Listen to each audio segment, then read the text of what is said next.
ते पेटारे जंगलात ठरलेल्या ठिकाणी आले. तिथं निवडक मावळे घोडे घेऊन वाट पाहतच होते.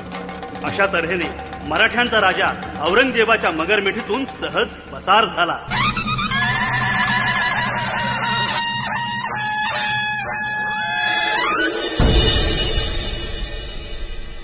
इंद्रजीवी जंब पर वाधवसु अंब पर रावण स रंब पर रघुकुल राज है.